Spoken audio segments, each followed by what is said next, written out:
بلکہ اس طرف تعارف کی چیزیں ہیں.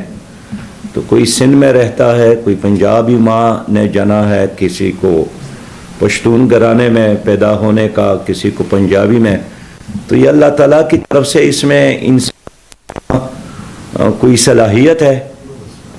اگر ایک آدمی کہیں کہ میں بلوچ ہوں, اس میں اس کا کیا کمال ہے؟ یہ تو اللہ تعالیٰ نے اس کو بلوچ بنایا ہے.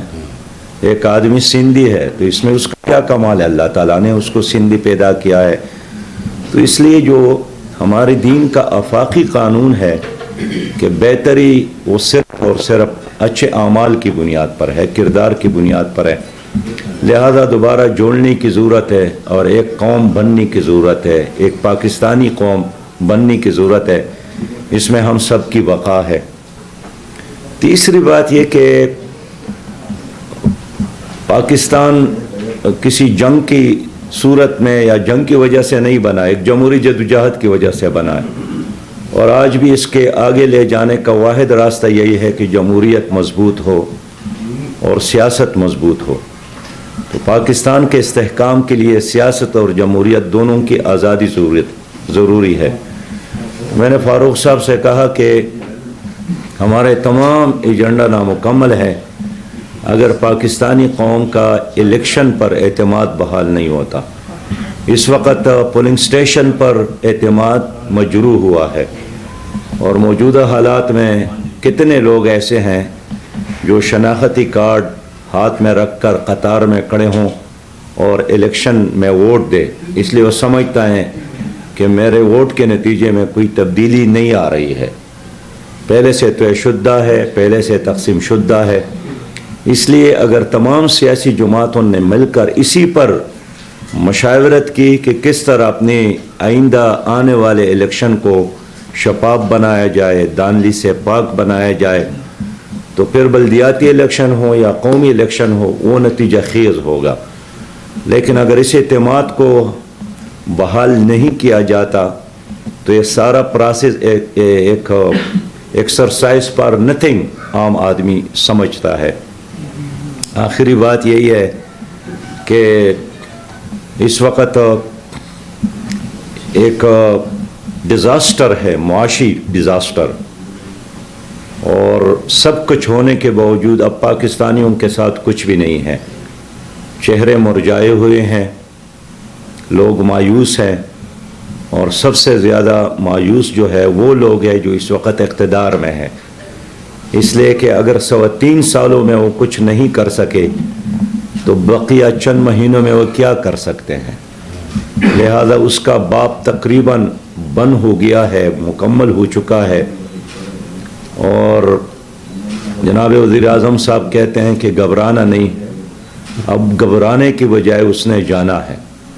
صبح جائیں یا شام جائیں اللہ جانتا ہے, لیکن وہ اور ان کی ٹیم کے ساتھ نہ کوئی لفظ ہے مزید بولنے کے لیے, نہ کوئی اعلان ہے مزید کرنے کے لیے, نہ کوئی ایکشن ہے مزید کرنے کے لیے. مکمل طور پر فلاپ ہو گئی ہے یہ حکومت, اور اس نے جس طرح معیشت کا کباڑہ کر دیا اور پاکستان کو IMF اور ورلڈ بینک کا استبل بنایا ہے, اور جس طرح اس حکومت کے دورانیے میں ہمارا اسٹیٹ بینک پاکستانیوں کے ہاتھوں سے نکلتا جا رہا ہے. اور اگر ہم کچھ کہتے تو شاید الزام ہوتا, لیکن خود قومی سلامتی کی مشیر نے اعتراف کیا ہے کہ ہماری تمام تر پالیسیاں امریکہ کے تابع ہیں. اگر میں ایک پولیٹیکل ورکر کی طور پر یہ بات کہتا تو شاید الزام تھا, لیکن جب اس نے ٹی وی اسکرین پر آ کر سب کے سامنے اعتراف کیا ہے کہ ہم پریشر میں سارے فیصلے کرتے ہیں, تو جو قیادت امریکہ کے پریشر میں فیصلے کرتی ہے اس کو پاکستان 22 کروڑ عوام ایک ایٹمی پاور کو لیڈ کرنے کا کوئی حق حاصل نہیں ہے. اور بڑے لوگوں کا ایک کام یہ ہے کہ وہ ناکامی کا اعتراف کرتے ہیں.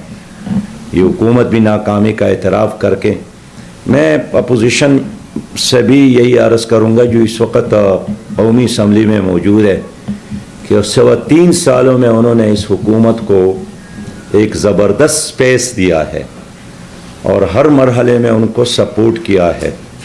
اپنے ووٹرز کے لیے بے شک انہوں نے کچھ بیانات دے کر گرد و غبار اڑانے کی کوشش تو کی ہے، لیکن سچی بات یہ ہے کہ جس طرح ہمارا روپیہ بے قدر کیا گیا، اس کی ویلیو ختم کی گئی، اور جس طرح کھانے کی چیزوں کی قیمتوں میں اضافہ ہوا، اور جس طرح پاکستانیوں کے لیے سانس لینا مشکل بنایا گیا، تو اس کے ماضی میں تاریخ نہیں ملتی کہ کسی حکومت کو اپوزیشن نے اتنا بڑا سپورٹ دیا ہے.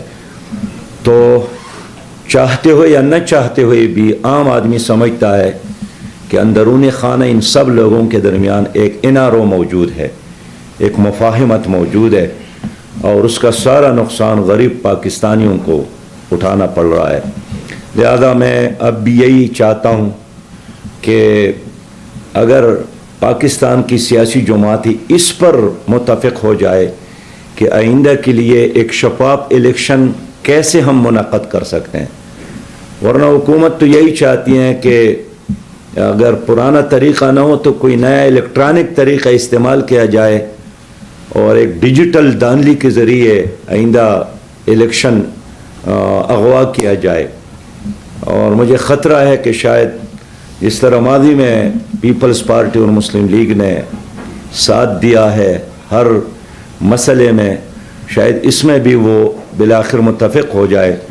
لیکن میں پھر کہوں گا، فاروق صاحب سے بھی میں نے یہی بات کی کہ باقی ساری چیزیں جزوی ہیں، اصل کام یہی ہے کہ ہم الیکشن کو کیسے شفاف بنایا جائے، الیکشن کمیشن کو کیسے ہم طاقتور بنا لے، کیسے اس کو مالی طور پر خود مختار بنا لے حکومت سے. اس لیے کہ اب بھی حکومت نے یہی دھمکی دی ہے نا جی کہ اگر آپ الیکٹرانک مشین کو قبول نہیں کرتے ہیں تو ہم آپ کو پیسہ نہیں دیں گے.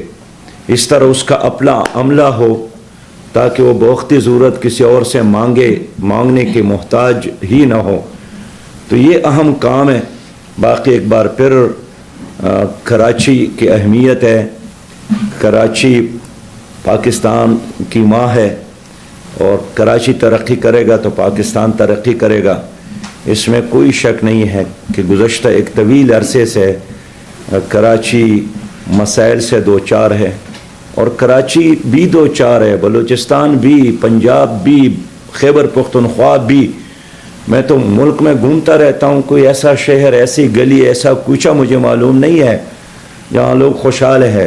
صرف 2-3 جگہ ایسے ہیں کہ وہ گلی کوچے شاید جن سے وزرائے اعلیٰ تعلق رکھتے ہیں، اور یہ بہت ڈرٹی گیم ہے کہ بس صرف وہ جگہ ترقی کر سکتی ہے جہاں وزیر اعلیٰ جس حلقے سے کامیاب ہو جائے. جہاں سے وزیر اعظم ملتان کا ہو تو سارا فنڈ ادھر منتقل ہو جائے، وزیر اعظم گجر خان کا ہو تو سارا فنڈ ادھر چلا جائے، وزیر اعظم میانوالی کا ہو تو سارا فنڈ ادھر چلا جائے، وزیر اعظم لاہور کا ہو. تو یہ تو یکسانیت اور انصاف اور عدل نہیں ہے، یہ آئین کی بنیادی روح کے خلاف ہے کہ وسائل پر چند لوگوں کا قبضہ ہو. اور یہ اس لیے کہ خود پارٹیوں کے اندر جمہوریت نہیں ہے، لوگ پوچھ نہیں سکتے ہیں، بات نہیں کر سکتے ہیں، لیڈر کا احتساب نہیں کر سکتے ہیں. ایک مغل شہنشاہی نظام ہے پارٹیوں کے اندر بھی، جس کی وجہ سے پاکستان کے 22 کروڑ عوام مشکل سے دو چار ہے. بہرحال فاروق ستار بھائی کا آنا اور پھر کراچی میں ہماری اس جدوجہد کو سپورٹ کرنے کا، مشاورت جاری رکھنے کا اور آپس میں بات چیت جاری رکھنے کا یہ عزم انہوں نے کیا ہے، میں اس پر اس کو اپریشیٹ کرتا ہوں. منصورہ اس کا اپنا گھر ہے، جب بھی آنا چاہے مشاورت کرنا چاہے، اس لیے کہ سیاسی لیڈروں کو آپس میں ملنا بھی چاہیے، مشاورت کرنا چاہیے تاکہ ہم مل جل کر اپنی قوم کو اس دلدل سے نکالنے میں کامیاب ہو. بہت بہت شکریہ. اچھا فاروق صاحب، آپ نے بات کی ہے کہ ملک کی بہتری کے لیے، ترقی کے لیے، تو کیا کوئی آپ کی ملاقات جو آپ کے کولیگز رہے ہیں، حکومت کے اتحادی بھی ہیں، ایم کیو ایم پاکستان والے، ان سے آپ کی ملاقات وغیرہ کوئی طے ہے؟ گزشتہ 1 سال سے جو متفکر شہری ہیں جو پریشان ہیں اور جو کہیں نہ کہیں اہمیت بھی رکھتے ہیں کراچی کی معاشرت میں، وہ بھی بہت کوششیں کر رہے ہیں سب کہ اب اگر یہ تقسیم جو ایک سیاسی عمل مڈل کلاس کا تھا، ایک نظم و ضبط اور ایک منظم سیاسی عمل تھا، اس میں اگر یہ تقسیم ہوئی ہے تو یہ ملک کے لیے بھی سود مند نہیں، یہ نقصان دہ ہے، اور کراچی تو اس کا نقصان اٹھا ہی رہا ہے، تو ان کو بھی سب کو ایک جگہ جمع ہونا چاہیے۔ تو میری طرف سے تو یہ بات کئی بار گئی ہے، لیکن تھوڑا سا اگر وہاں بھی برف پگھل جائے ان کی سوچ میں بھی، میرے ساتھیوں کے، جو مجھے لگ رہا ہے کہ اس کے آثار اب نظر آنے چاہیے، اب وقت ہے۔ پھر اس کے بعد تو وہ جو کہتے ہیں نا کہ داستان تک نہ ہوگی داستانوں میں، اٹھو کہ حشر نہ ہوئے گا پھر کبھی، دوڑو کہ زمانہ چال قیامت کی چل گیا، یہ حالت ہے۔